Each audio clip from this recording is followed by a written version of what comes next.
become death, the destroyer of worlds. Global civilization is clearly on the edge of failure. What are you really afraid of? Hast thou eaten of the fruit of the tree whereof I told thee thou shouldst not eat? The moral to be drawn from this nightmare situation is a simple one. You simply have to turn your back on a culture that has gone sterile and dead and get with the program of a living world and a re-empowerment of the imagination. More than machinery, we need humanity. Fundamental changes in society are sometimes labeled impractical. Our birth, our death, our being in the moment, these are mysteries. They are doorways opening on to unimaginable vistas of self-exploration. The contemplation of death and the acceptance of death is very highly generative of creative life. Don't give yourselves to these unnatural men with machine minds and machine hearts. The society is trying to cure itself by an archaic revival. What account would we give of our stewardship of the planet Earth? The world is not an unsolved problem for scientists or sociologists. The world is a living mystery. I suppose we all thought that, one way or another. Don't give yourselves to brutes. Men who despise you, enslave you, who regiment your lives, tell you what to do, what to think, and what to feel. Don't let it happen. It depends on you.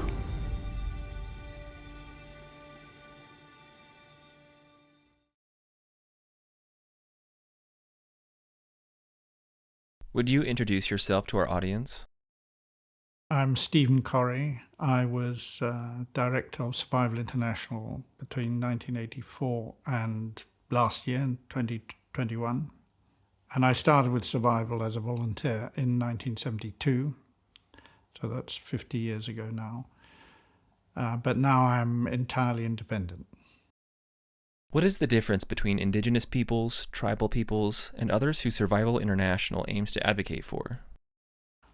Well, the problem with any definition of human people is that it's always very complicated. So if you say Indigenous people, well, what does that mean? In the context of the Americas or Australia, it's relatively straightforward. In other continents, it isn't. Tribal has lots of complex connotations in Africa, but broadly speaking, having spent quite a lot of time thinking about all this, and also it's worth bearing in mind that the ILO, the International Labour Organization, has its own definition which is used in a law, in fact the only law, international law, about Indigenous and tribal peoples. Basically, Indigenous peoples are peoples who were there before the colonial structures and people arrived. And tribal peoples, you could say, are those who have retained elements of their way of life, irrespective of the arrival of settler society.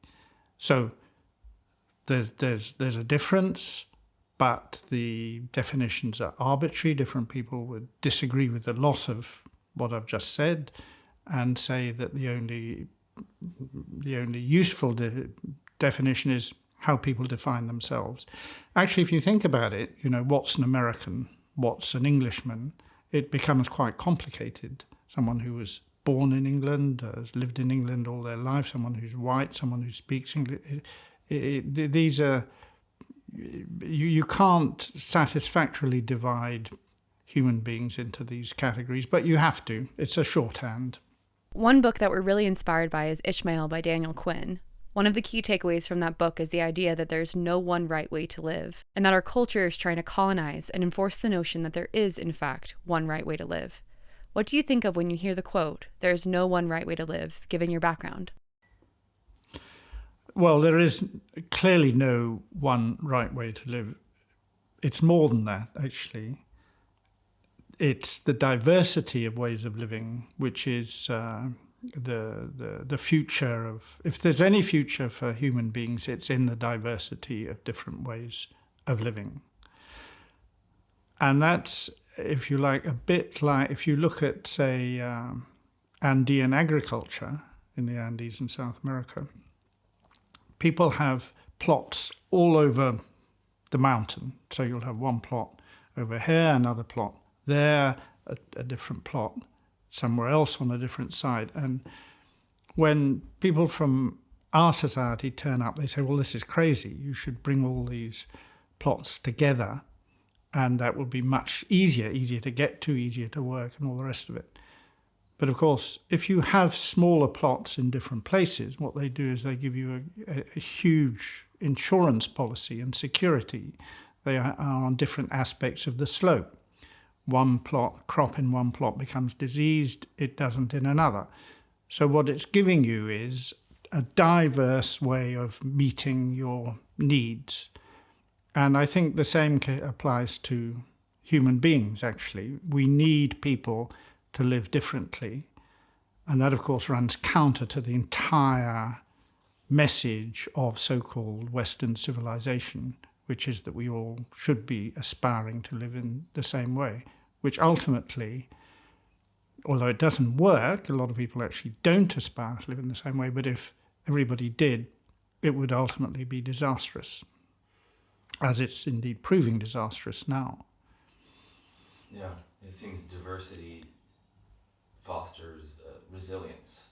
Absolutely, yes. Diversity, resilience is in the diversity of different ways to live, different ways to think. Of course, it can't be total. You cannot be tolerant of the intolerant. So if you promote the idea of diversity, you are not saying diversity of all ideas. Some ideas are, of course, profoundly anti-human, intolerance, fascism, and the rest of it. What is the biggest threat today to tribal and indigenous peoples? In the biggest threat to tribal and indigenous peoples today, in a word, is us, as it always has been. If you break that down, it's the assault on fundamentally the assault on their land. People want their land and resources. In the past, they might have wanted their labor, but nowadays it's all about land and the resources on that. It's land theft, and which goes under a huge range of options, from mining to so-called conservation. But fundamentally, the thing which ties all those things together is land theft. There seems to be common mythologies that run through Western civilization, which justify this colonization of indigenous lands. Some of these ideas spread from thinkers such as Steven Pinker or Jared Diamond. What do you see as the common justifications for land theft today? The books and messages of people like Pinker and Diamond, and indeed the narrative of Western civilization, is, of course, dates back relatively recently. It's the last few centuries. Initially, it was to do with taking Christianity around the world and ensuring people abided by its apparent precepts, if necessary by force, killing people. That, of course, went hand in hand with colonialism. And then something happened in the late 19th century, basically with Darwin and his explanation of the evolution of the human species, which is, of course, a perfectly correct scientific explanation. But that was also applied to so-called races. So this justified, apparently, the mistreatment of these other races by the apparently civilized, dominant, most powerful race, Northern Europeans. And you see that after Darwin, after the 1860s, from then on, you have a whole new narrative begins to be constructed, which is brought into things like archaeology, the discoveries in Crete, in Greece, which all were used to bolster the idea that there is a kind of evolution which runs from so-called hunter-gatherers through to city dwellers. And that became the dominant narrative and is still widely accepted and widely taught, and largely unquestioned. And in fact, it should be interrogated really quite rigorously to see that there's a great deal wrong with it. What do you see as the most dangerous aspects of that narrative? Well, I think the narrative is dangerous. You have to, well, it's helpful if you look at the kind of origin of cities and the so-called discovery of agriculture, which of course wasn't discovered in the Middle East in 12, 13,000 years ago at all. People were practicing all kinds of agriculture very much earlier than that. We know that from places like New Guinea. We have grinding stones for grain dating back tens of thousands of years found in Russia and so forth. But when you get the difference with cities basically is that you need a population surrounding the city to feed the people in the city. And why should they? So that has to be imposed. So the growth of cities goes with imposition on other people, and taxes is one way to do that. And then you can start asking yourself, well, how is this done? How do you tax people who clearly don't want to be taxed? Taxes have been used as a colonial weapon throughout history for clearly thousands of years. You see this very clearly in, say, the independence movement in India, when they were trying to shake off British rule in the 1930s and 40s, and when Gandhi deliberately broke some of the tax laws, the famous Salt March of Gandhi, where he walked hundreds of miles to a beach and picked up salt, and salt was taxed, and that wasn't therefore an illegal act. And it's difficult to tax people who are mobile, more or less impossible. So you need people in settled areas practicing an agriculture which can be taxed. And the easiest crop to tax is grain, because it's harvested at the same time of year. So if your tax inspector goes there at the right time of year, he or she can see everything there is growing and can therefore assess a tax and take whatever it is, a tenth or more of that crop. If you're a pastoralist with mobile herds, you're much harder to find. It's much easier to hide the herds. So there's a conjunction between the growth of cities, taxation, the imposition of a colonial mindset which says all you people have to behave in the way that we authorities say you have to behave, and that is ultimately to benefit us, the authorities, and our armies and so forth. Is there a hatred toward people who would dare to live differently? If you look at small-scale societies, say societies where people live in groups of 20, 30, 40, 50 people, of which now there are not many left in the world, but there are some, you find there's a terrific pressure to avoid anybody getting any political control. There's a famous slogan applied to Native Americans, which one word from the chief and everybody does whatever they want. And that is very real. There are political, social mechanisms to ensure nobody actually can acquire power over anybody else. And where there is disagreement, and obviously there's disagreement, people disagree with each other, people fight with each other, one faction simply withdraws and moves elsewhere. So the society, the group splits. And that fragmentation actually assists it to maintain harmony within the group. That is obviously absolutely antithetical to so-called Western civilization, where you have power structures, political structures, structures of domination. Now, I'm not arguing, and I don't think anybody is arguing, that that can be replicated in the 21st century. But what I do think people need to begin to understand is that is a way of living which is viable, it works well. These people live like that not because they don't know any other way to live. Indeed, some of them very clearly do know other ways to live, but they choose to live in that way.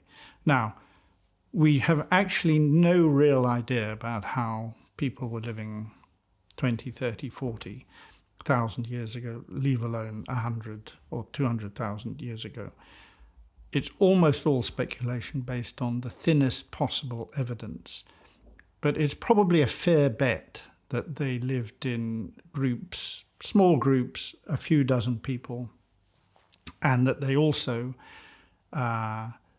did not have any interest in acquiring these kind of power structures that we assume are how human beings want to live and must live and always seek. Not only did they not want to, but they actually ensured that nobody acquired power.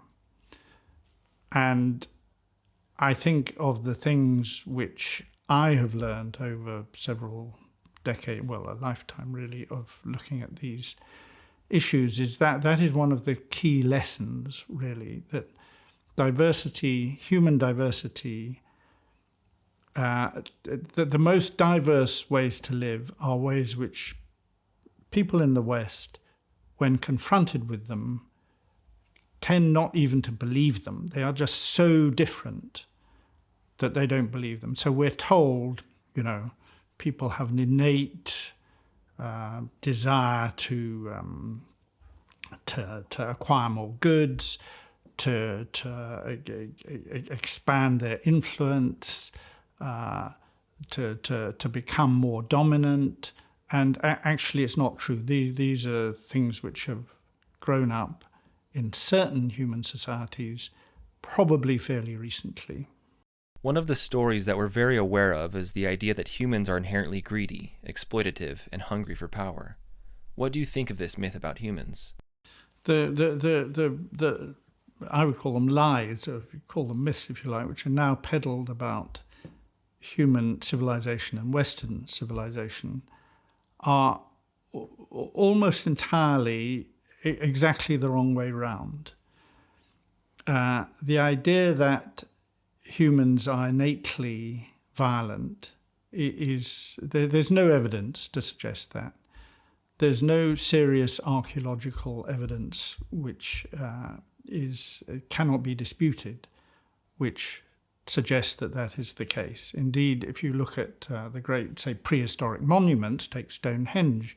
In Britain, Stonehenge is clearly a way where a lot of people got together over a very long period of time, collaborated, and built something which endured for also a very long time and was in use for a very long time. And if you look at the ditches and banks around British Hill Fort, for instance, there are clearly some defensive structures where the attacker would encounter a ditch, have to cross the ditch, and then there'd be a bank. So the defender can basically throw things and shoot things down onto the attacker. The ditches and banks around the prehistoric megalithic sites, Avebury is probably the largest in Britain, is exactly the reverse. The bank comes first and then there's an internal ditch. Now that is not a defensive structure. It is clearly a boundary marker, but it's not defensive.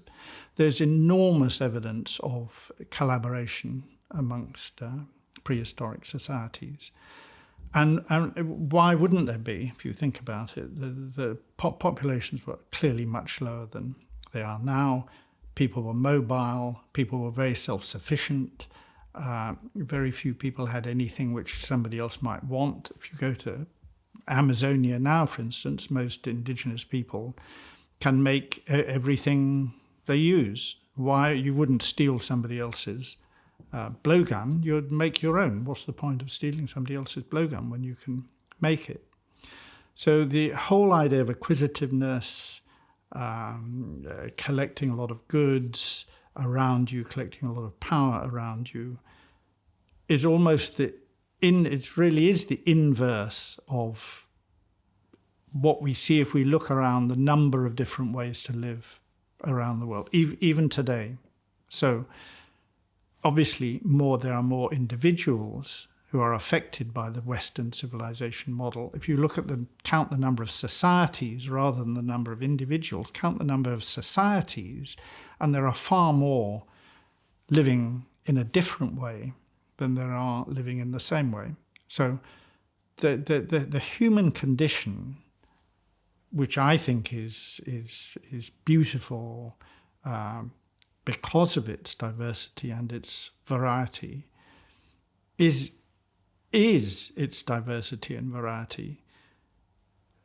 Now, Western civilization would like everybody to live in the same way, which is why you get views like Steven Pinker's and Jared Diamond's promoted so heavily by the universities they work with, by the system, by the authorities, by the structures. It's because they appear to justify this civilization, Western civilization, as being the natural pinnacle of human endeavor, when it's actually nothing of the sort.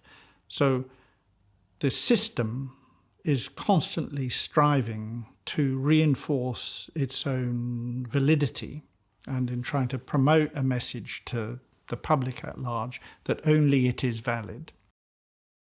Seeing that modernity is largely failing, what is the best way to communicate with people that this isn't the one right way to live? I think it is extremely easy to prove that people who live by hunting and gathering are not doing so because that's all they know. You can, if you look at parts of the world which I knew relatively well, so the Colombian Amazon. In parts of Colombian Amazonia, you have nomadic hunter-gatherers living in bands of 20 to 30 people. They don't build houses. They build shelters which might take them 10 minutes, 15 minutes to construct. They will stay there for a few days and then they'll move on. They know the area they're moving through. They know why they're moving. They might go to somewhere where there are fruits in season, or where there's they expect better hunting. They're moving all the time. Now, if you're doing that, you cannot have many goods because you have to carry everything. So they don't. And their possessions are extremely few and far between. Now, they live very close to and in and around peoples who are also indigenous to the region, who build big, elaborate houses, communal houses, long houses, who have an elaborate ritual gear, masks, painting, they decorate their houses, they have a lot of stuff, far more stuff than the hunter-gatherers. Now, the two groups of people know each other extremely well. And often the young hunter-gatherer, particularly the menfolk, quite often will go and spend time living with, in the houses of, and sometimes marrying into, the longhouse dwellers. But they might go there for a few years and then return to their nomadic existence. So both peoples know very well how the other peoples live, but the hunter-gatherers choose to retain their own way of being. I think if people realized that, and that kind of thing, which for some reason we're not taught about the real diversity of human beings in schools or universities. If people did realize that, they would realize that there is this possibility of diversity, and where the problem with civilization is that it tries to channel everything into reinforcing itself. So children at school, children at college, young people at university are all pushed into this same idea.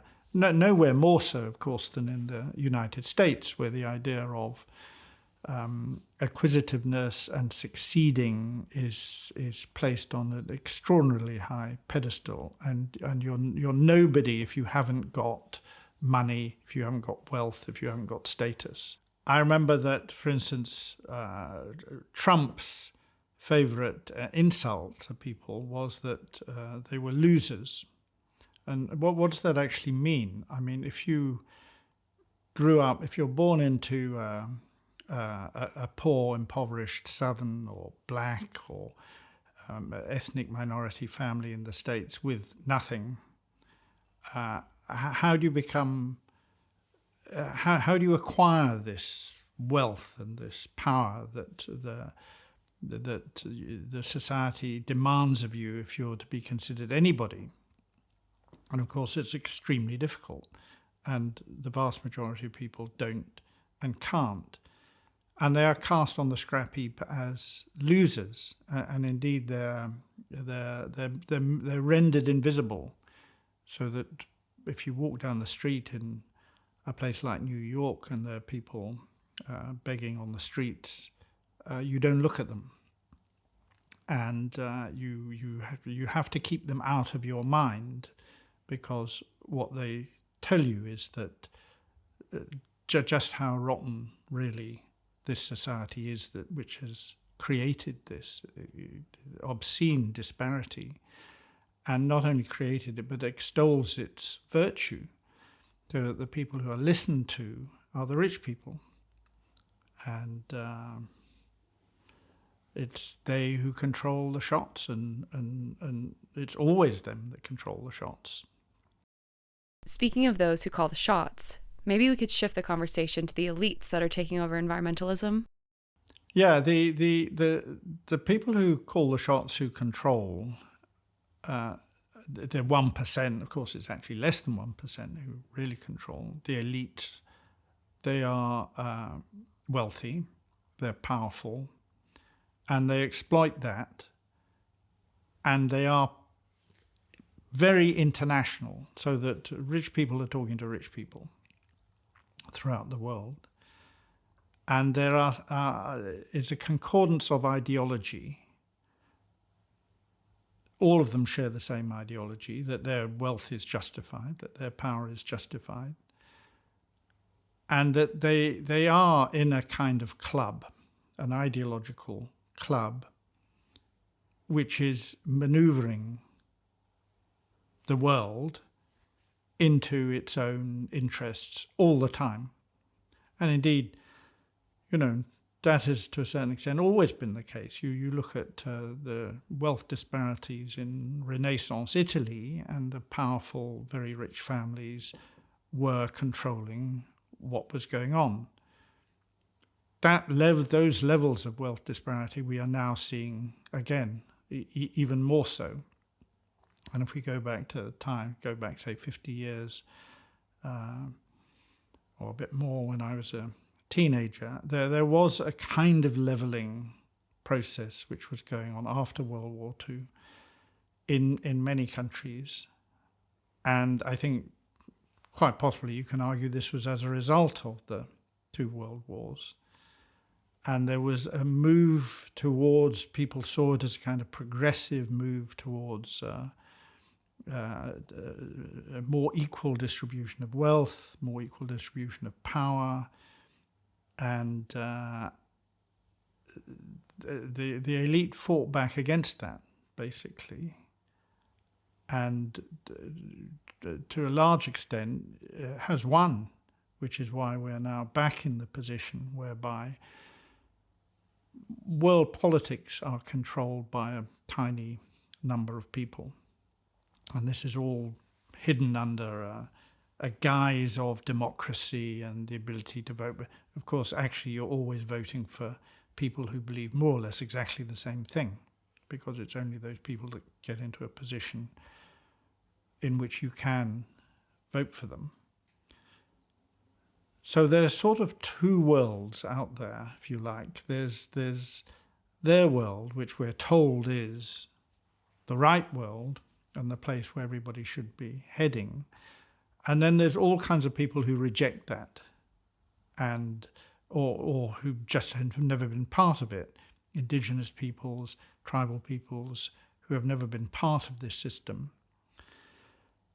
And you don't have to go to Amazonia to find peoples who reject it. Of course, the whole hippie movement was a move against this.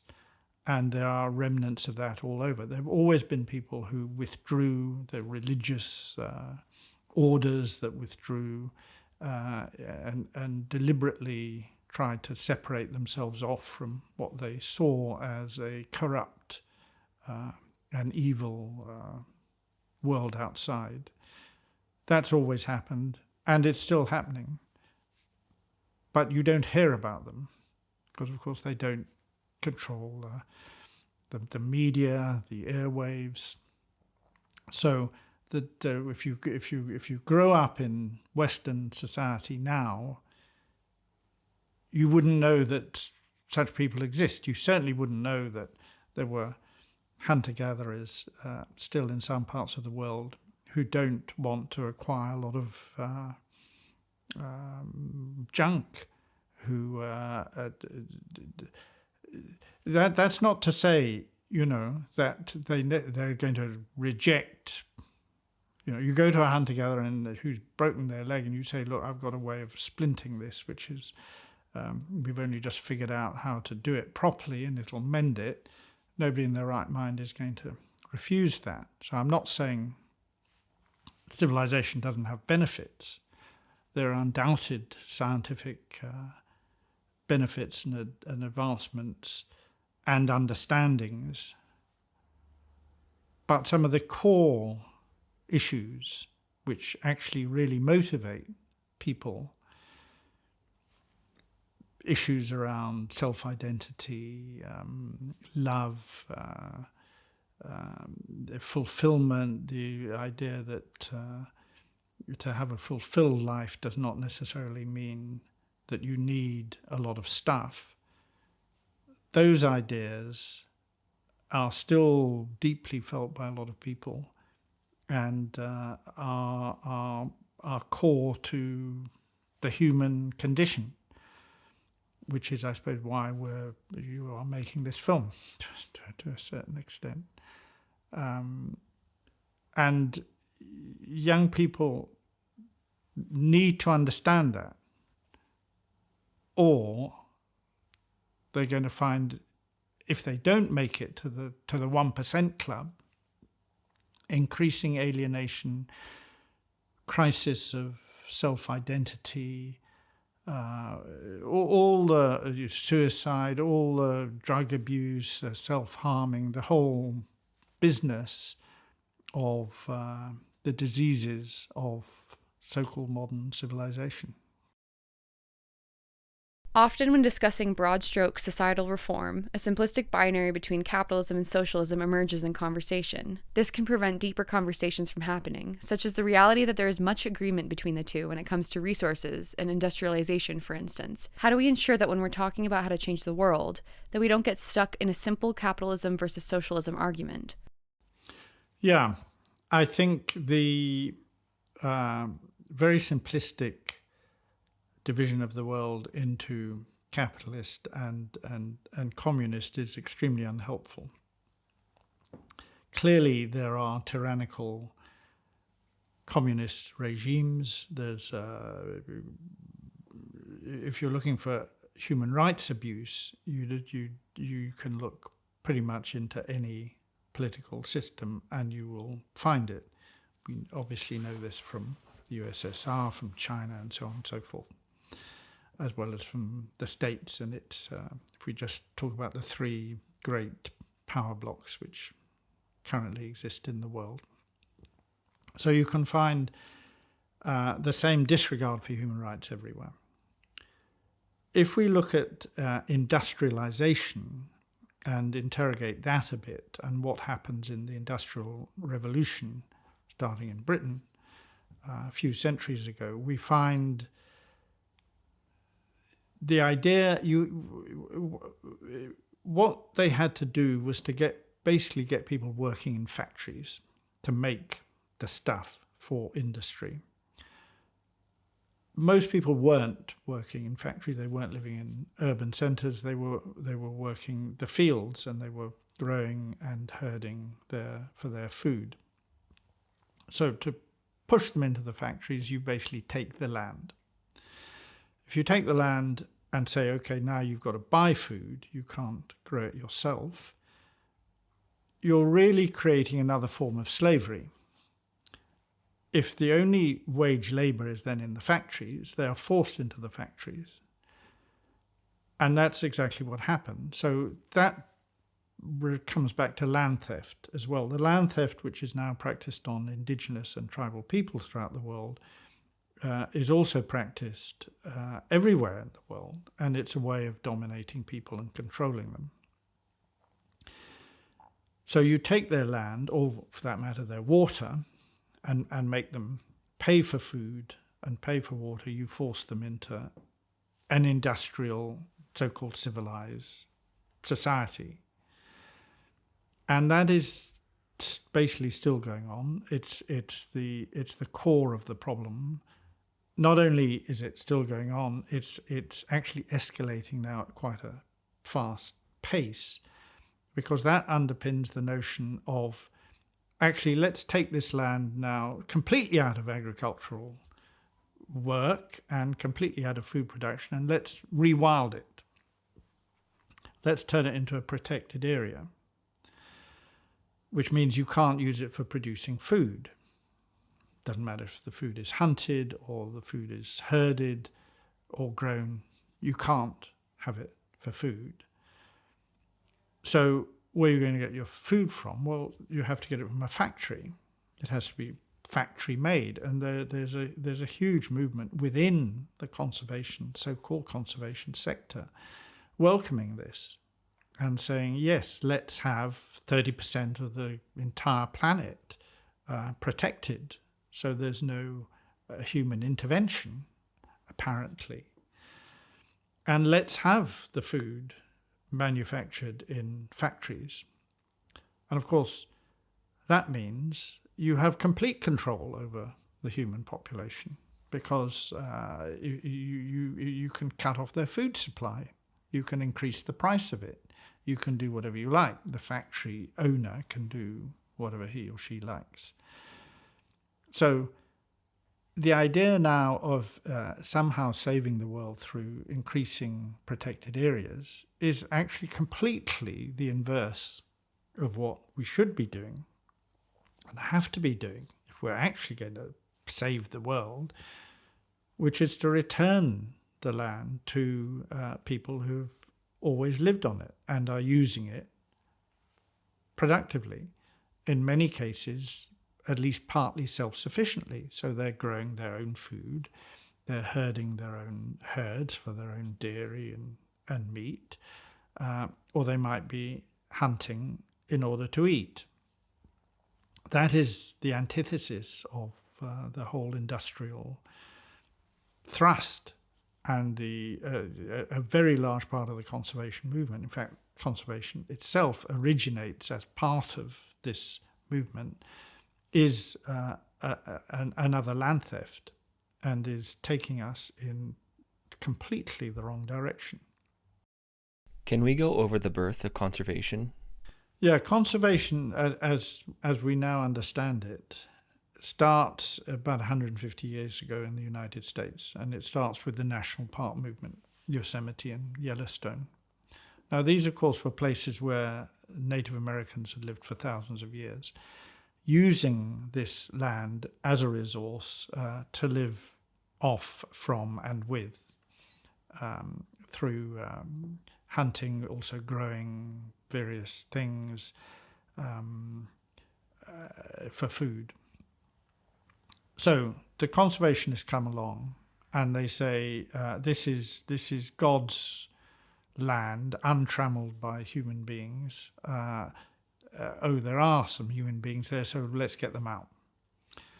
and push them onto reservations. And of course, this is the time of the so-called Indian Wars, when there was armed conflict between a lot of the Native American nations and the incoming settlers. So all this played into the idea of invasion and conquest. And these areas were to be set aside for the benefit of the settlers.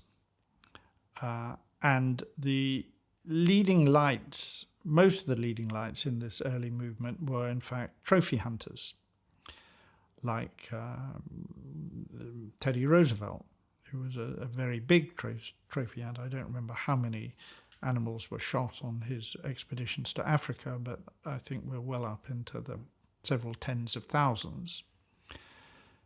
The trophy hunters don't like subsistence hunters, because the trophy hunter sees the herd as their property.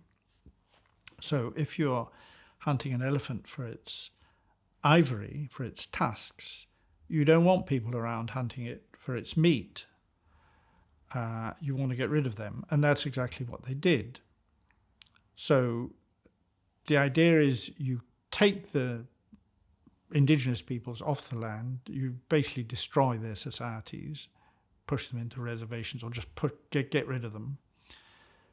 Set the land aside, support your trophy hunting.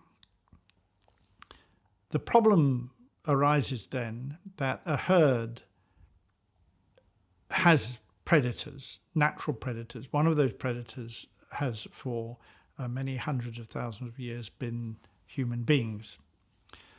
And if you take the predators away, as they took the wolves out of the national park and so on and so forth, the herd grows beyond the carrying capacity of the land.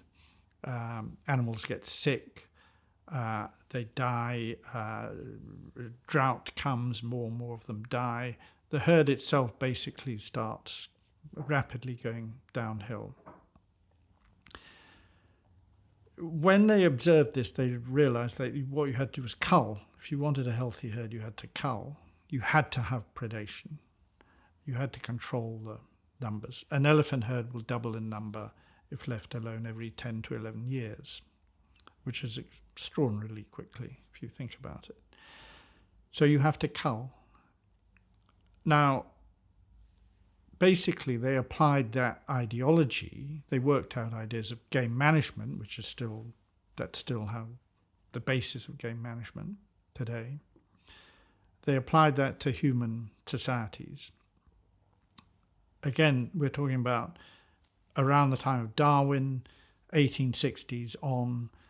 Human societies are now divided into so-called races, and there's a hierarchy of races. And some of the biggest conservationists in the States, people like Madison Grant, wrote a whole book about races and explaining how there's only one.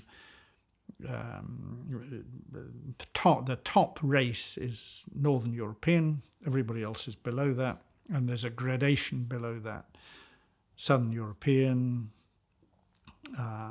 Greek, Southern Italian, Jewish. You go further and further down the pecking order, and finally turn up at Aboriginal Australians as the sort of barely human at the bottom of the pile.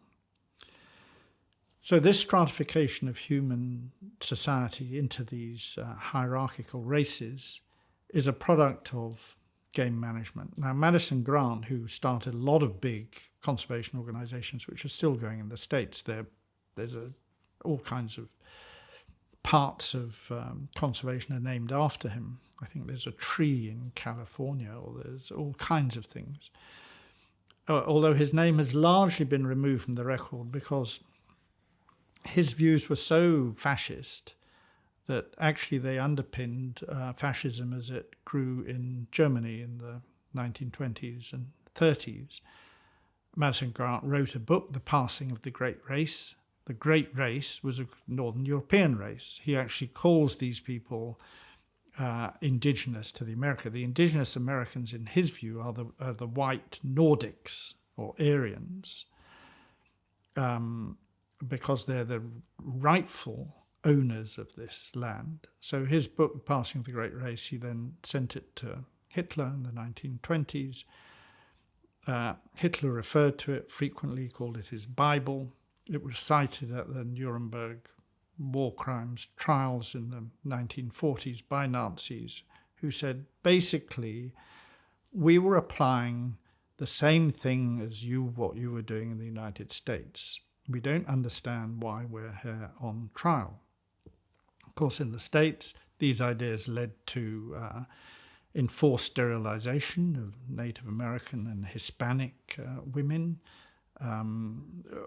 all kinds of atrocities and basically racist views of American society, so that you eventually get a situation whereby the peoples from south of the United States, who are largely, of course, indigenous to the Americas, trying to come into the United States, encounter a wall guarded largely by white people who've been there for a few generations at most, and are told they are the illegal ones, and that it's the people who turned up there not very long ago who are the rightful Americans. So there is a very close intertwining, if you look at conservation ideology as it grows up in the late 19th and 20th centuries with fascist ideology, Nazi ideology.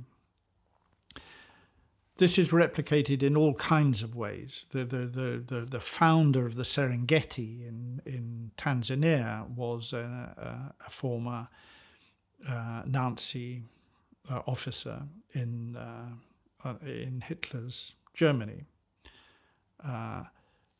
These histories are then rewritten. He went on to become the leader of the Frankfurt Zoo. Frankfurt Zoological Society is one of the richest conservation organizations in Europe today. His name is Grizimek. He did a film, award-winning film. His name is on all kinds of streets in Germany, and the fact that he was a card-carrying Nazi with clearly a Nazi ideology is whitewashed from the record, just like Madison Grant's background is whitewashed from the American conservation record. And there are people who know this history. One of the problems is they tend to write books which very few people read. They tend to write articles which are aimed at peers, an academic readership. So this narrative doesn't seep into the mainstream narrative. And that, of course, is deliberate. So in the same way that Western civilization controls the educational approach to itself and says, we, Western civilization, are the way the world has to go to fulfill all human potential. So the conservation narrative reconfigures itself and reinvents itself and strives to bury its past in fascism. And that is clearly a problem, because the evictions from protected areas, the mistreatment of local peoples, be they indigenous, be they tribal, or simply local peoples from these areas, is still going on, very much still going on, and is in fact escalating. The attempt to turn a third of the world into a protected area, which is an entirely arbitrary figure. The people who invented this figure, if 30%, if you look at it, will admit here and there that it's completely arbitrary. It doesn't mean anything. It's based on nothing. In fact, what it really is, they really want 50%. And the famous American environmental writer E.O. Wilson wrote about this decades ago. He wants 50%, or wanted 50%, he's dead now, he wanted 50% of the world as a protected area. And now they've come up with 30% because I think they realise if they say 50% now, it'll just sound so off the wall that there'll be massive opposition. But actually 30% is off the wall. And if they achieve that aim, which they never will, it would impoverish hundreds of millions of people and condemn millions of people more to starvation than the nearly, or perhaps 1 billion people who are already in the world who are already starving. Can you expand on this statistic that suggests that 80% of the world's biodiversity exists on land that indigenous people live on? Yes, protected areas are not good at protecting anything. You find there is often, where they've done studies, there is more biodiversity in areas which are under indigenous local peoples' management than in the protected areas. In fact, the whole idea of protected areas is a contrick. I did a lot of work on trying to help Bushman peoples in Botswana not be evicted, thrown off the area they were in, which had been designated a protected area, the Central Kalahari Game Reserve.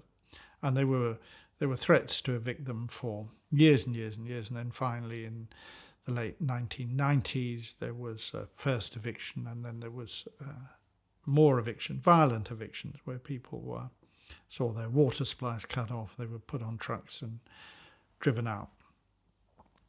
Now, the Central Kalahari Game Reserve, if you look at it on a map, and one of the reasons given for the eviction was that, well, they can't live in there because it's a protected area for the animals. Well, of course, they've been there for generations, if not forever. If you look at the Central Kalahari Game Reserve on a map, and you get a map of mining concessions from the mining ministry in Botswana, you find they're overlay. So there are mining and exploration concessions throughout the area, and indeed there was a diamond mine built there after the evictions, which were in the end successfully countered with a legal judgment. So if you actually look at protected areas, what you find is there is big tourism infrastructure. These are areas built for tourism. You see this in the United States. Yosemite, the Yosemite Valley, hotel, shops, supermarkets, roads. You see it very much in Africa, whereby high-end tourism, lodges, called lodges, they're hotels, they're called lodges to make them seem a bit more eco-friendly, sometimes costing literally tens of thousands of dollars to stay in minimum price, literally. Waterholes constructed to bring the animals to where the tourists are, salt licks, constructed roads built, viewing areas, all the rest. So it's for tourism. And of course the images of literally dozens of tourist vehicles surrounding a single lion are quite well known. Of course, you don't see them in the BBC wildlife programs. So this isn't anything to do with conservation or protecting wildlife. It's to do with making money. And now the conservation NGOs, I call them the conservation mafia, they are undoubtedly guilty of gross human rights violations and have been for years, evicting people, getting their guards to ensure people can't go back in. The guards beat people up, rape, killing sometimes, all the rest of it. The conservation NGOs are selling carbon credits within these so-called protected areas. So they get money from the areas by selling carbon credits, from the tourism, which they have a stake in. There are often timber concessions, which they collaborate with right on the edge. There are trophy hunting concessions. All this is going on. And the image they are presenting to their supporters is, look, we've made this wonderful protected area for the animals. We'll show you some very photogenic pictures of big animals. And we want your money to help us save the world. These are industry-grade NGOs getting enormous amounts of taxpayers' money, paying huge salaries at the top, $1 million a year, the CEO of one of them gets, and turning over literally billions of dollars. And they want more. They don't want billions, they want trillions, and that is not an exaggeration. They want huge amounts of money from government, taxpayers' money, to push their ideology even further. By and large, they're succeeding in one way. They're succeeding in taking their propaganda narrative well into the mainstream, so it's supported by most big mainstream media organizations. That's a success. Where they're encountering a problem is that on the local level, local people are beginning to resist. And in northern Kenya is a good example of this. The model for conservation in northern Kenya are so-called conservancies, which are supposed to be done in collaboration with the local people. And for various reasons, that's a con trick. But many of the local people are now resisting, and they are saying, no, we don't want this. They're cutting fences. They're putting this is mostly pastoral societies, herding societies with camels and cows and goats and sheep. They're cutting the fences, putting the animals back in these protected areas and attempting to take them back. And there's conflict. And this will grow. If the 30 by 30% of the world into a protected area, you're going to get a great deal of conflict. One of the most insidious things we've noticed in modernity is the way that certain narratives can be co-opted and turned from something that has a lot of promise to something that is actually destructive, as in the case of regenerative agriculture now being able to be applied to corporations like Cargill. Can you speak of this problem of how narratives can be transformed and changed, and how that impacts movements that are attempting to move in the right direction? Yes, in a way it's all about narrative and ideology, isn't it? And how an ideology is presented as a narrative. The people who want to take over everything are extremely good at their propaganda. They pay high rates to people with good brains to work on this all the time. It would be interesting to know, for instance, how much an organization like WWF, the World Wildlife Fund, pays for its brand recognition as compared to anything else. It will be a significant proportion of its expenditure. And they have a great deal at stake. I mean, it's very easy to understand why they're doing this. They're fighting for a position which is supporting their own wealth, basically. And so they construct an ideology, undoubtedly they believe in it, which also supports that. They are much better at it than people like me and the people who are opposed, because people like me are not fighting for my own anything except to try to counter this ideology. But they have on their side the enormous power of the media. very powerful media organizations. BBC is the classic example. The BBC with the British National Treasure, Attenborough. The BBC has pushed this narrative now my entire life. I remember watching programs in the 1950s and 60s on television with Attenborough. At that time, he was simply chasing animals down for London Zoo. That's what he did. That's how he started. He's a very late comer to any form of campaigning.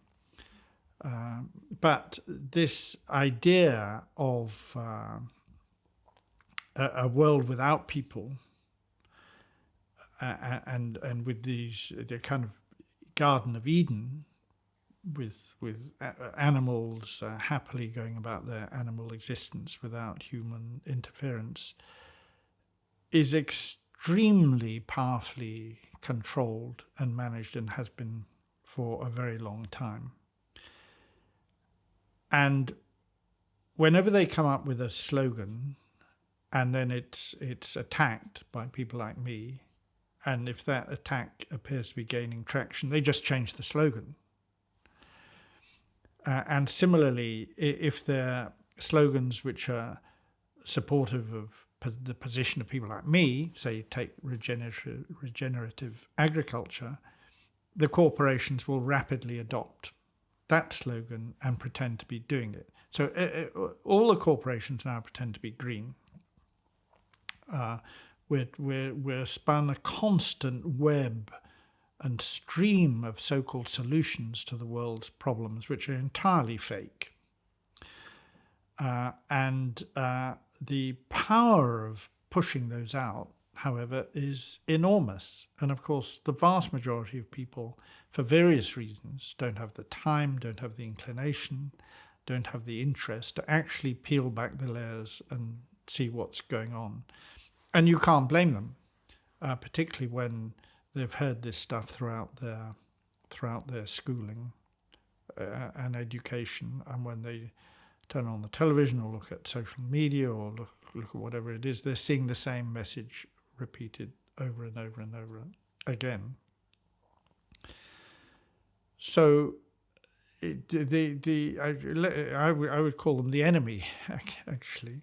The enemy is much more organized than people like me. They're much better at it than people like me. I've never been in any doubt about that. Clearly, that's a problem. What is this idea of pristine wilderness, and why is it untrue? Yes, animal species change the environment around them. That's obvious, or should be obvious. Algae in the seas, the most primitive life forms, change the environment. They change the atmosphere. The idea that human beings, the most intelligent species to evolve, has not changed the environment and is just a fantasy. We don't know when human beings started using fire. We do know that certain animals can actually contribute to using fire. We know that certain birds in Australia have been observed actually spreading wildfires.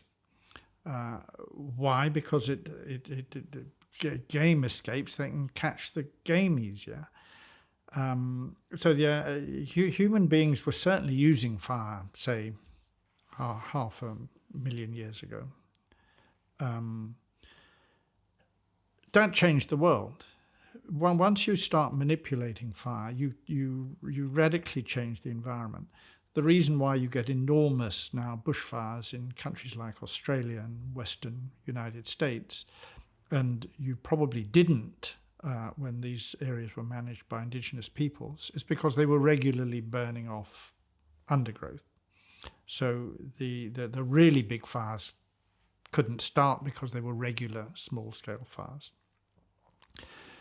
Landscape has been changed everywhere in the world by people, with the exception of Antarctica and very high glacial terrain. You have the very big rice terracing in the Philippines, which goes back centuries and possibly longer. There were fish farms in Australia many hundreds of years before white people turned up. So there's all kinds of evidence. However, that evidence wasn't noticed by the early settlers. And when they went to a place, they saw people they thought were primitive people. Initially, they thought they were just unchristian. Later, this got transferred into the idea of civilization and primitiveness. They saw these people, they thought they had no impact on the environment, and they weren't using the land productively, because productively meant in a European sense of visible farming and so forth. So they thought the land was unused, when clearly it wasn't, because these countries were supporting millions of indigenous people. But because these people weren't really considered people, the land was unused and therefore pristine. Now, that is laid over with an ideology which comes straight from a Protestant view of the Bible, which is to do with Garden of Eden, fall of man, and all the rest of it. So the idea that this pristine nature is biblical comes in very strongly. Remember, the earliest English settlers in North America were, of course, Puritans, and they were carrying what we would now view as a very fundamentalist type of Christian Protestantism in their heads, in which all people are sinful, and it's just some are less sinful than others. So this is viewed, they come into this area, they see a Garden of Eden, so-called pristine, when it isn't. That ideology is still very, very strong in the conservation movement and applied in the most illogical and completely crazy ways. Africa is now the place which is viewed as where you can view wild nature and pristine nature. It's also where people in one species or another have almost certainly lived the longest. It's where our own species evolved. So human habitation of Africa goes back longer as far as we know, than human habitation anywhere else. The entire continent has been shaped by human intervention, be it herding, which we know is thousands of years old, be it hunting. A hunter changes the environment. The domestication of the dog, almost certainly initially a hunting used to help people hunt, which goes back at least 30,000 years, we know. That changes the composition of the herds and what's hunted and where the animals are and all the rest of it. Peoples used to have, and many indigenous peoples still do, very fierce constraints about when they can hunt, what they can hunt, and where they can hunt it. So there are certain areas which are out of bounds. There are other areas where it's a seasonal control. And these things are governed by a mythology which explains the rationale. They're extremely good conservationists in that sense. They obviously are, because they've survived. They wouldn't have survived if they weren't. There may well have been huge numbers, and almost certainly probably were, of societies which didn't survive because they got this wrong themselves. They just got it wrong. But the people we see now living in these areas have been there generally a very long time. They're extremely good at managing their environment, and they do it and explain it in a way which is viewed as non-scientific and largely ignored, and largely not even listened to, of course. What do all of the so-called solutions to climate change and ecological destruction have in common? Maybe we can begin the conversation by specifically zeroing in on solutions such as veganism? Yeah. It's now becoming accepted and promoted by the mainstream that if everybody gives up meat and dairy, this is somehow going to save the world. There's so many problems with this that it's kind of difficult to know where to begin. There's a lot of land which will not produce food unless it's meat or dairy. There are arid and semi-arid lands in Africa which pastoralists have lived off and from and with for hundreds of years, if not much longer. You can't just grow crops on it. It doesn't work. You can take herds over it. And famously, people like the Maasai diet largely consists of meat and dairy. And that's how they live. So if you say, well, we're going to stop all meat and dairy, you're basically saying we're going to massively reduce the ways that people can live. Leave aside for a moment that this won't work, because there's no way that people like the Maasai are going to pay any attention to Western, people promoting plant diets. They are simply going to laugh at them, at best. So it won't work, but let's just come back to the fact that it's being heavily pushed and is now actually beginning to be an accepted truth. Apparently, nearly half of kids in Britain, for example, are ashamed to order dairy if their peers are there, because it's viewed as something bad.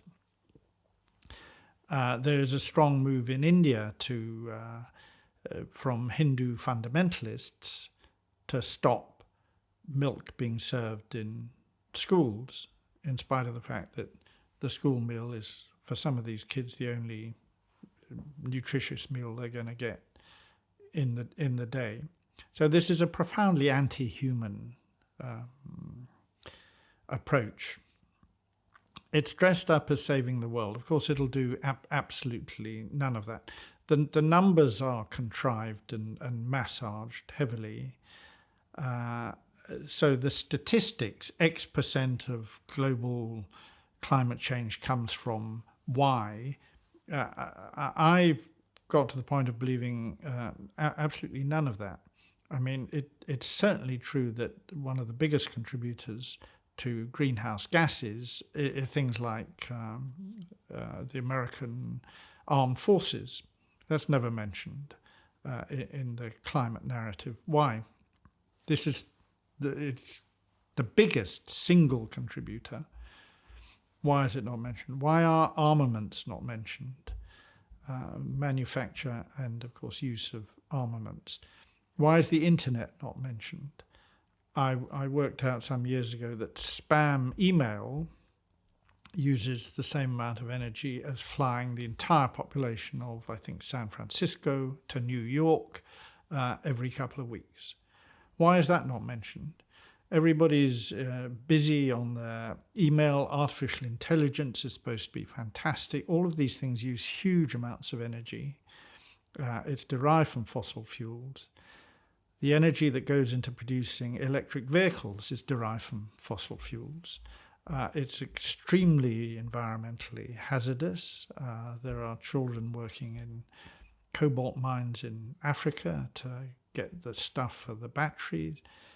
These are not solutions. None of these things are solutions. And it's worse. They are actually diversions. If you say to a teenager, look, the way to help combat climate change is to give up meat and dairy, go vegan, which is a strong message, incidentally, from people are influencers like Greta Thunberg, who has, to my knowledge, only come up with 2 actual proposed solutions. One is grow more trees, one is go vegan. Both of these are highly problematic. It is certainly the case that heavily industrialized agriculture is bad for all kinds of reasons. It's bad for greenhouse gas emissions. It's bad for your health because all kinds of additives are put into the food, and there's all of that. But the idea that simply veganism is somehow a contributor to getting us out of this mess is, in my view, a complete fantasy, if not fabrication. Of course, it is pushed by the so-called plant-based. Why isn't it just plants? Because you can grow your plants. That's not good enough. It's got to be plant-based, which means it's got to be made in a factory. Ultra-processed food, full of a lot of junk, not environmentally good, not healthy, often full of sugars, just as much as Coca-Cola or anything else. So, if we go back 50 years, a lot of people growing food in quite a lot of countries. In Britain, which is, of course, a highly populated island where the Industrial Revolution started, a lot of people still had what are called allotments, small patches of land often provided by the local council where they would grow their own food. And where I was growing up, a lot of people grew their own food. And for that matter, a lot of people hunted. Every farmer had a shotgun, and rabbits and pheasants and partridges and hares were regularly shot to be eaten. And now everything has to be made in a factory. And if it's plant-based, it's supposed to be great. And the people investing in these things are often not vegans at all themselves. These are ways to get money, and it's marketing. So you can sell oat milk at a higher price than real milk and make a lot of profit, much more profit than selling real milk. And if you persuade people it's actually better, not only for them, but for the world, then you're onto a marketing winner. Most marketing is a con trick in some way or other. This is the latest. The use of guilt as a marketing tool is, of course, extremely powerful. If you can persuade people that they are guilty if they order real dairy as opposed to plant-based junk processed white liquid, then you've got a very powerful tool. And it works, as I say. About half of British youths are ashamed to order real dairy if they're with their peers. So guilt is a powerful driver of a lot of these things, if you think about it. If you go back to the idea of Garden of Eden and pristine nature, humankind is viewed as guilty anyway. The idea that the population has to be reduced because there are too many of these people about is a common, and has been common in this way of thinking for 200 years, when of course the population was far less than it is now. And people who go on about overpopulation, there are very few people I've heard going on about overpopulation who don't have children. Why is that? If they really thought this was going to destroy Earth, why are they having children? So it's always, people who go on about overpopulation are talking about other people, and they're never talking about themselves.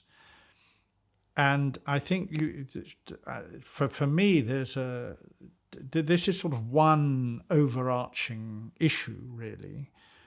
Climate is now used as a way to push a certain ideology. And you have people fighting against it, and the people who fight against it are often, quite rightly, called climate deniers. And a lot of them are extreme right wing and all the rest of it. But surely everybody can agree that there's too much pollution, and pollution is bad. We know it's bad. It affects your health. It affects every organ of your body. There are plastics throughout your body now, more or less wherever you are. That cannot be good. We need to reduce pollution. We need to constrain industrial growth. We need to stop building more factories, particularly the ones that produce junk, which we don't need anyway. That's surely obvious. At the same time, you have an ideology of civilization which is pushing in completely the other direction. So, there's a new iPhone out, there's a queue around 5 blocks to get it. Nobody needs a new iPhone. I don't have an old one. I actually have one old one that one of my children discarded and had broken, and I managed to replace bits of it. But I don't use it as an iPhone. So we don't need this stuff. And a lot of stuff we don't need. You go back even 100 years, the stuff made in factories was generally made to last. And you bought stuff because it lasted. You bought a leather bag. It was supposed to last you at least your lifetime, if not more than one generation. Now the whole thrust is, you're going to need a new one next year because that one's out of fashion. So you could quite easily rein back in on a lot of this industrial waste by simply changing the ideology around goods and reverting to producing stuff which lasted rather than stuff which you had to keep changing. But the mechanism, the drive, is in completely the other direction.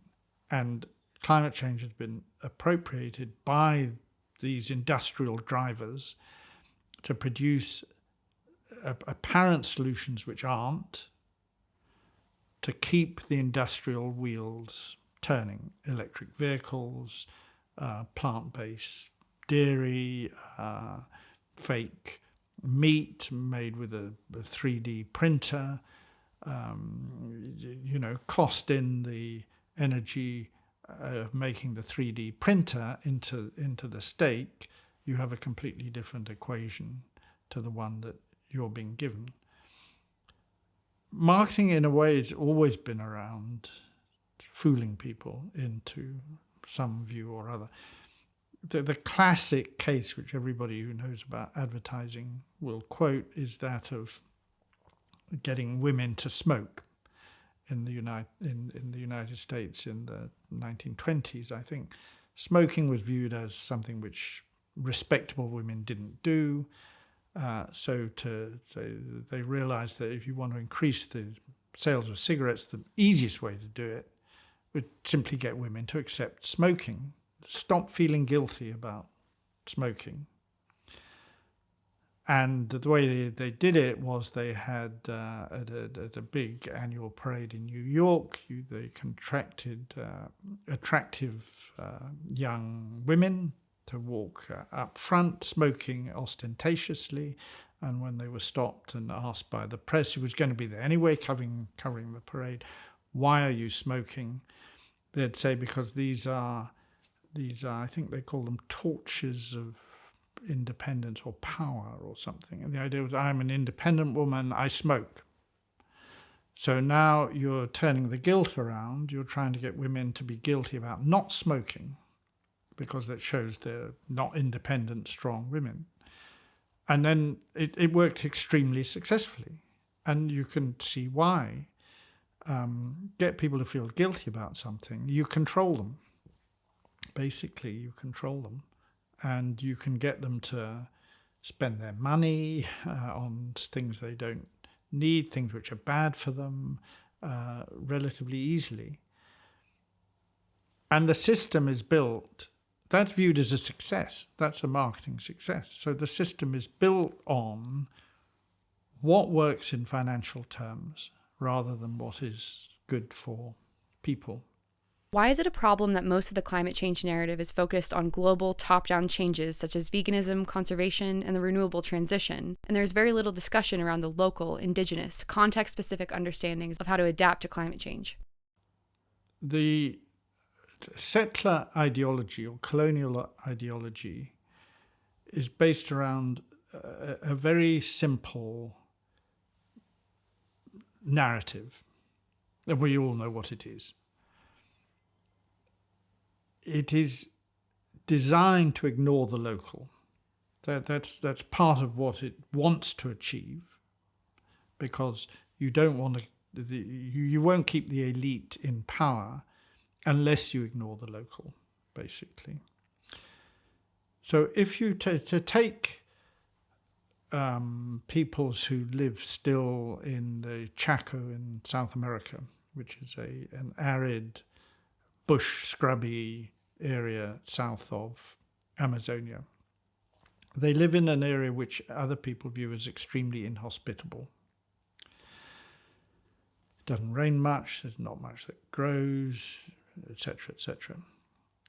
Now, one narrative, which is in a way justified, says, well, they've always lived there, they're experts at living there, they know how to live there, they know how to use the environment, however inhospitable it seems to you or I, they know how to use it in order to get a life which they view as a good life.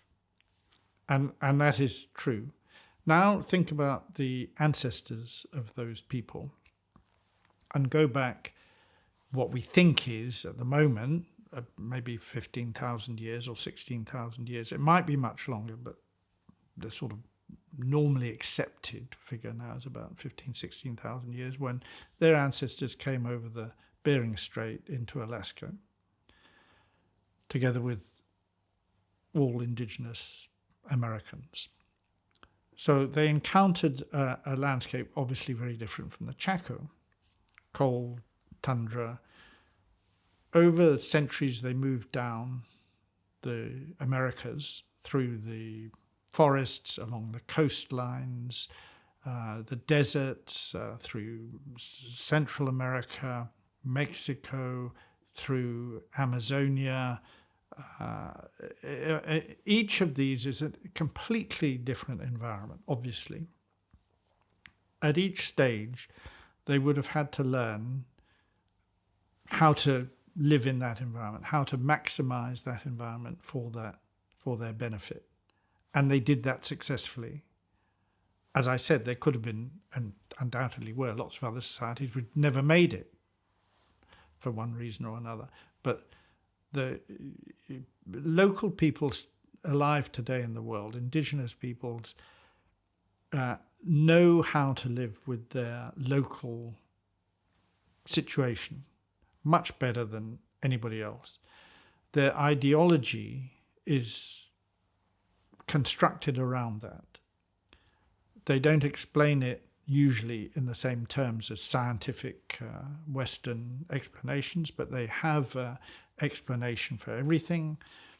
Why does the herd move in a certain way when it moves? Why do the plants grow in one place and not in another, and so on and so forth?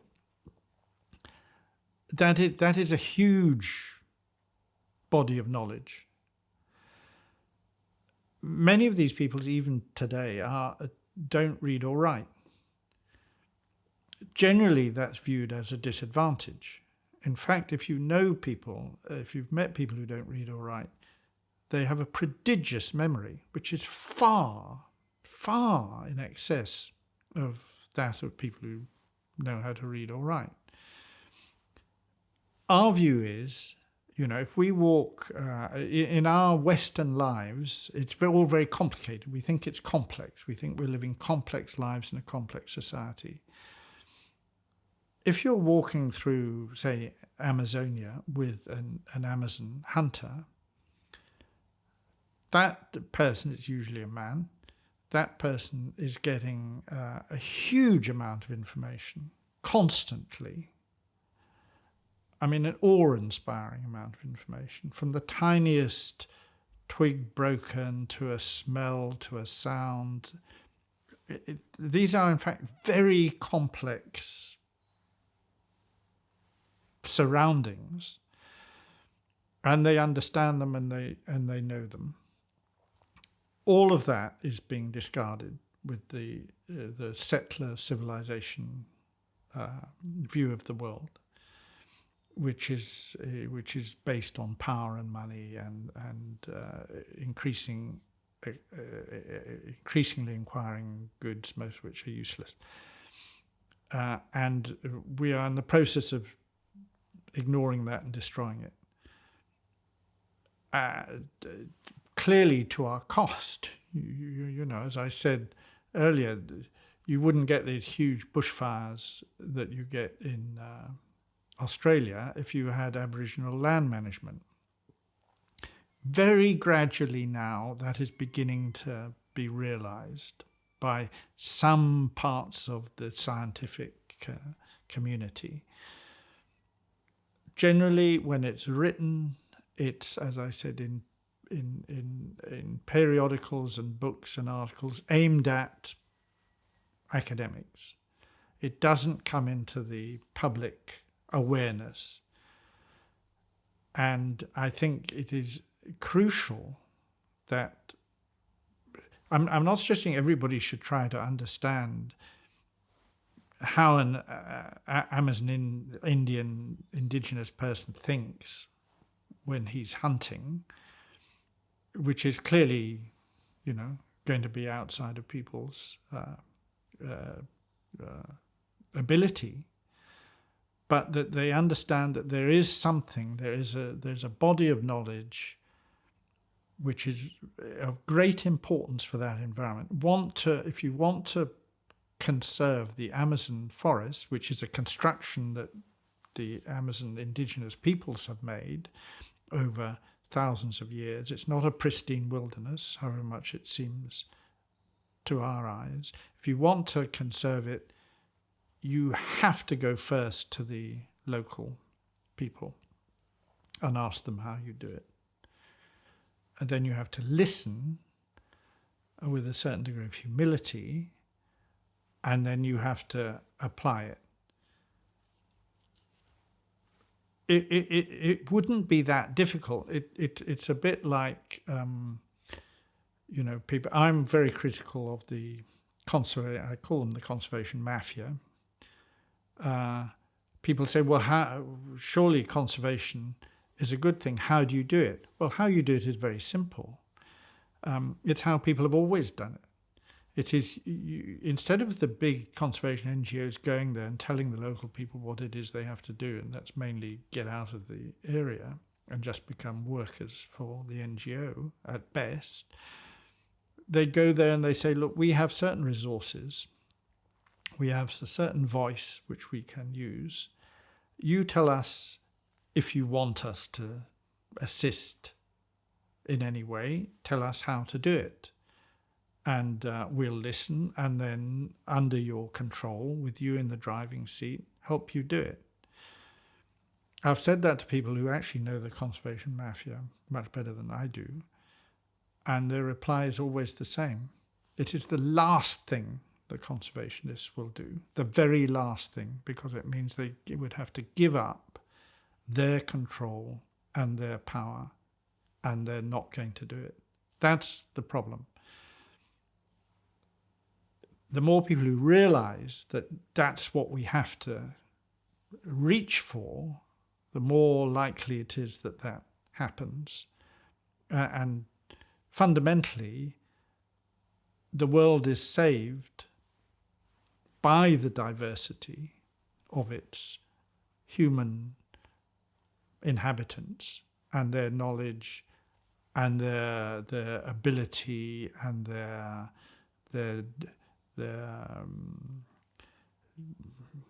it actually can get quite difficult to talk about these things without sounding a bit romantic. But it's basically without their beauty. That if you think humankind is evil,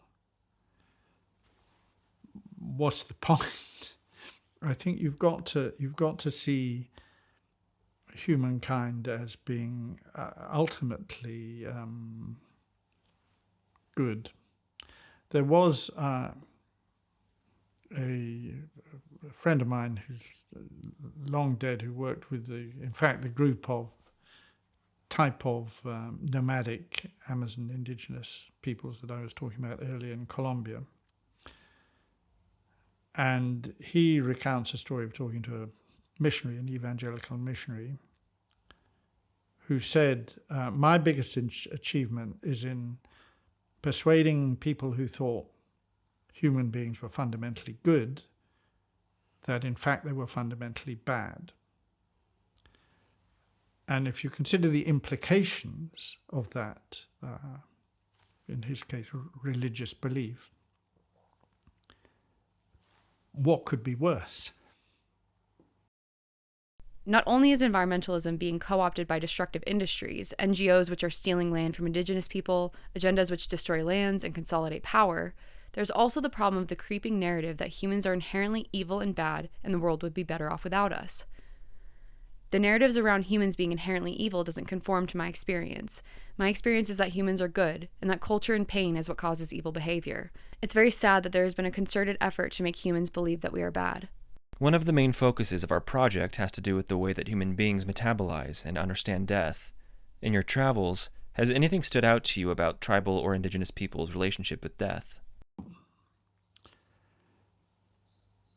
I think the way people approach death is important and interesting, and it is very easy to observe, even if you've reached my age, that if you go back 50 years here in Britain, death was, because most people lived in rural Britain, not in the cities, death was a much more apparent and even daily activity. People died in the village regularly and routinely, and everybody knew that, and it was a very obvious thing.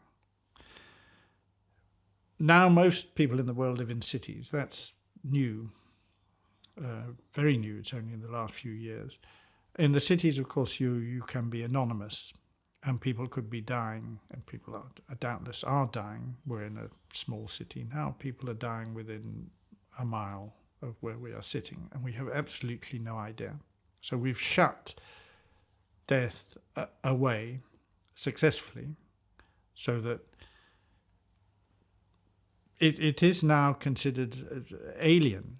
You have to fight terminal disease, for instance. Even our terminology is views death as something alien, whereas of course death is as natural as birth.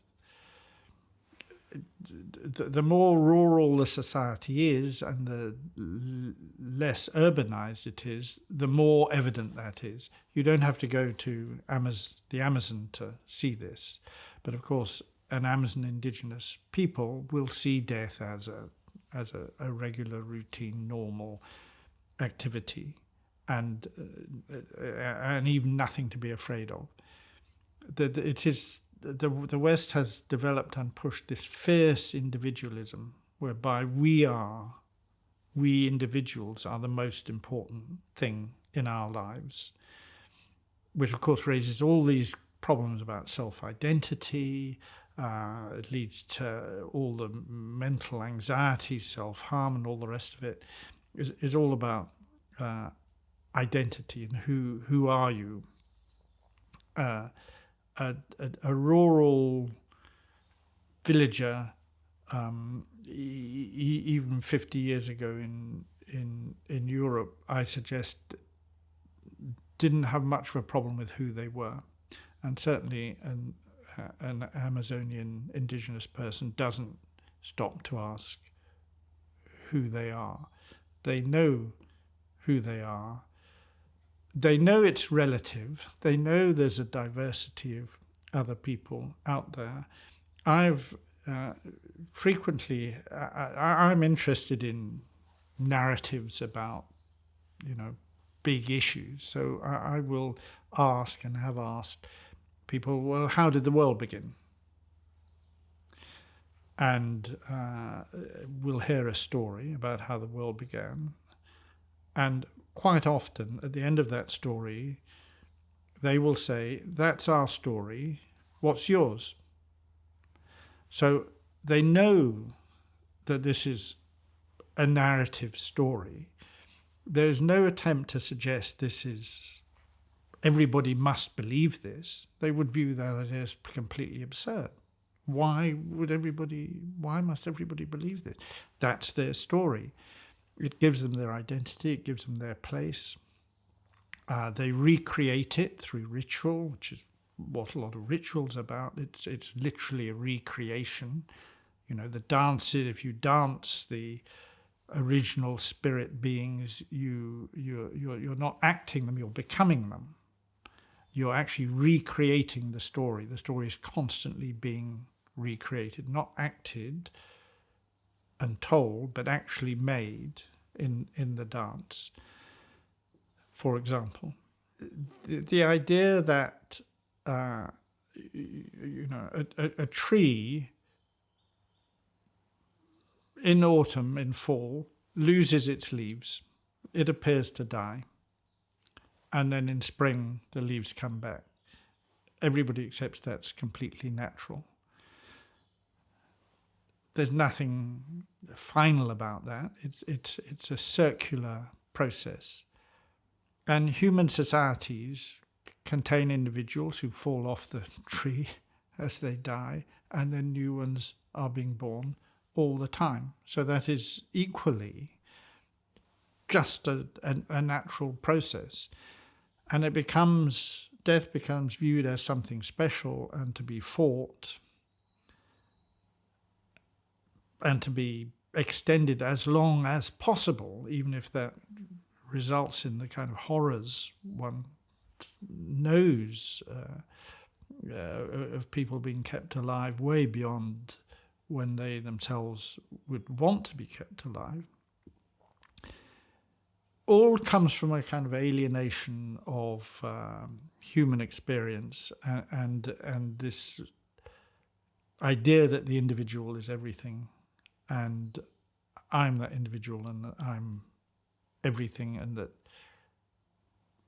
my death is something I cannot possibly even contemplate, and must be pushed as far back into the distant future as possible. And it's very unnatural. If you think about it, it's clearly a misunderstanding of life, and leads to all kinds of problems. Do you have an idea of where our alienation from the web of life began? I think if you look at which we're sort of told that there are 5 great religions in the world. In fact, of course, there are thousands, and to a certain extent, even within apparently the most fundamentalist religion, take a fundamentalist Christian or Muslim or Hindu or Buddhist, you will find completely different views from one to the other, and sometimes within the same person. One year will think one thing, the next year might think something different. But if you look at those religions, the Western civilization clearly derives from a Christian background.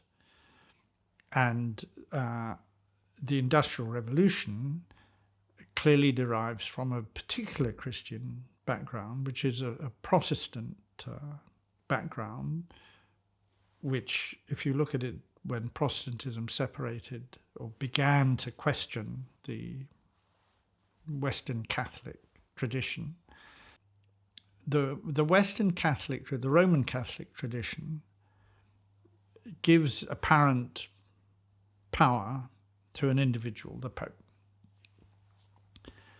The movement against that, Protestantism, the protestations against that, said that's no good, this is corrupt, which undoubtedly it was and often is. So we don't want anything to do with that. So what can we look to? Well, we have to now look to the book. The book then becomes as big a problem as the Pope, because, of course, the book can be interpreted in lots of different ways, for a start. This intersects with the gun lobby in the States, which looks to a written statement and says this written statement means that, and that gives us the authority to have this crazy access to guns, military-style heavy weaponry by more or less any crazy who walks into a shop and buys it.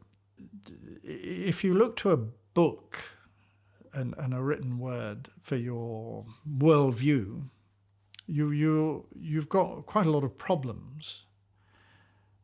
And I think the Puritan settlement of northern North America by the English Pilgrim Fathers and on they are carrying with them a very particular, very fundamentalist, very rigid view of the world, in which the individual is the key. It's only now the individual and God. The process. There's a very clear difference if you look at, say, missionaries in a place like, I keep coming back to Amazonia.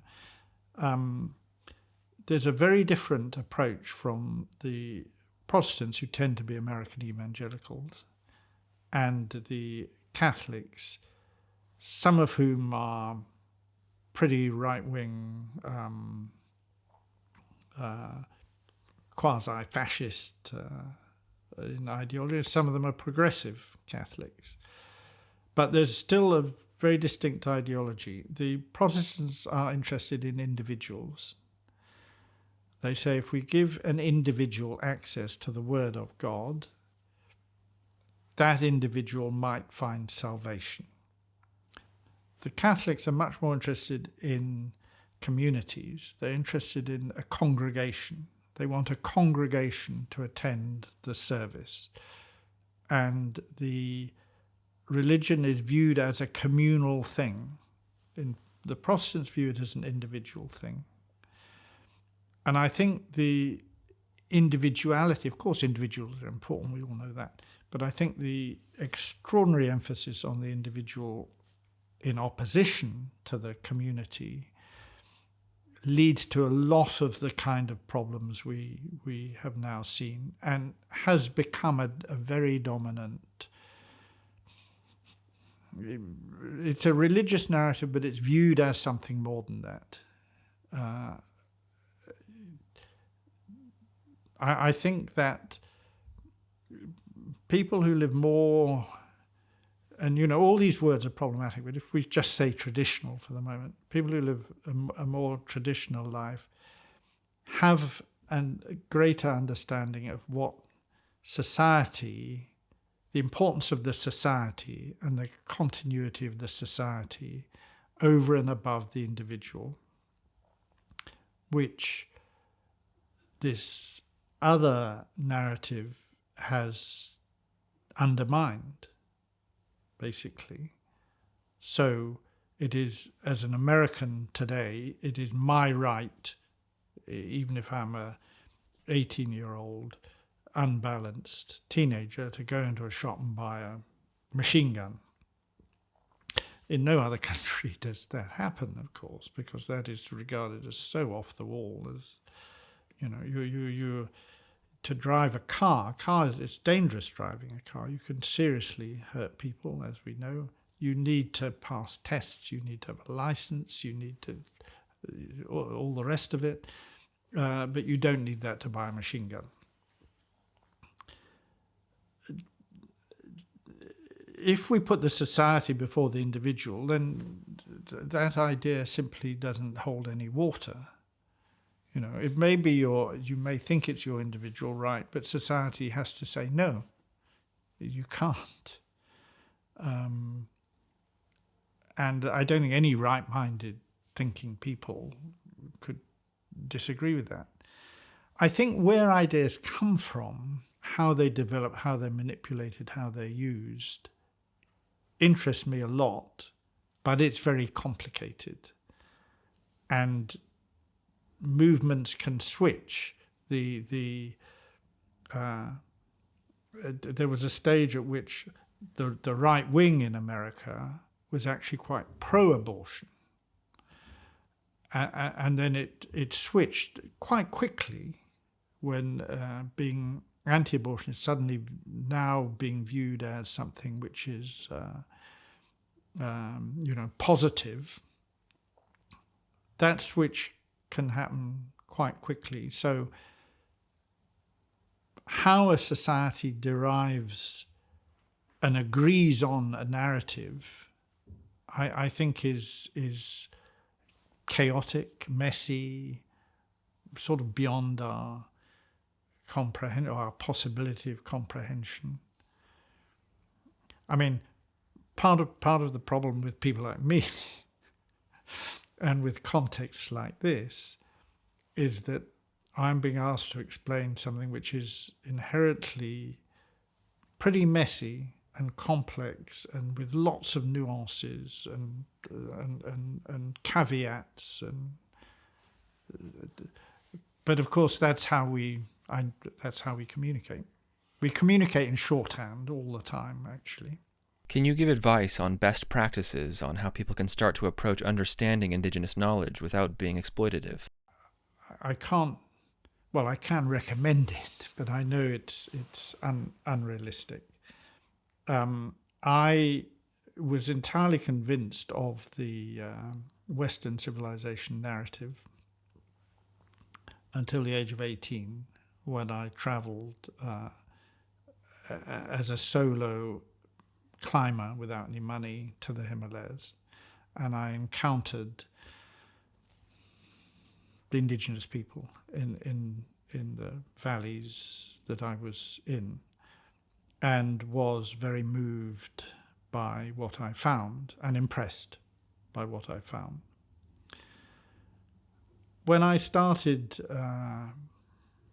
professionally going to places, different parts of, say, the Amazon, I would read whatever there was to read. In those days, there wasn't a lot of literature about a lot of this stuff. I would read whatever there was to read. And I then began to realize that a lot of it was rubbish.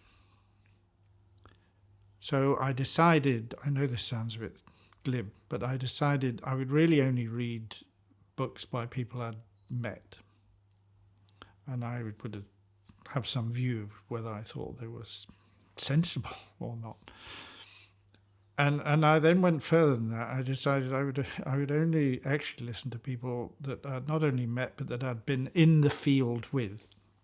So I could see how they were interacting with people and how the people reacted to them. And, you know, it would be easy to say, here's a bibliography, read this stuff, or watch these films, or here's a list. And there would be a list. I mean, I could have a list of some things which I thought were worth reading and serious. But at the end of the day, I think it's very difficult to feel.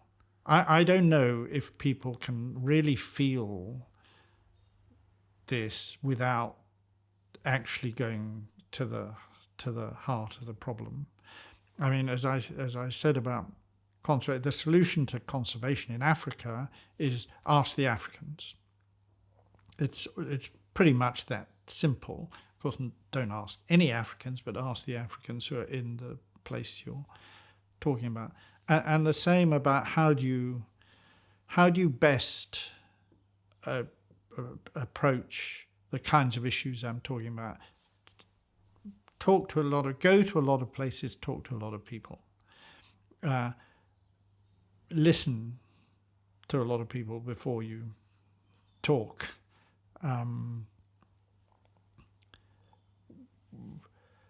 There are no simple answers, but I think if you can, obviously, most people are not going to have the opportunity to do this. And travel now is increasingly channeled along. Everybody's going to the same places. Everybody, the idea of going 5,000 miles across the world when I was young was almost unthinkable. Almost nobody did it. I don't think my father ever went on an aeroplane, though he travelled all over in the army in service to Sumatra and Borneo and Nigeria, and this wasn't done by aeroplane. So the idea of going somewhere for a week, going to Thailand for a week from Europe or the States, would have been unthinkable. But go to Thailand for a week, you're not going to Thailand, actually. You're just going to the same place you left. So, but who can take the time and expose themselves to the kind of travel I'm talking about? Not many people, I accept that. Listen to people. That's the simplest answer I can think of. Listen to lots of different people and make up your own mind.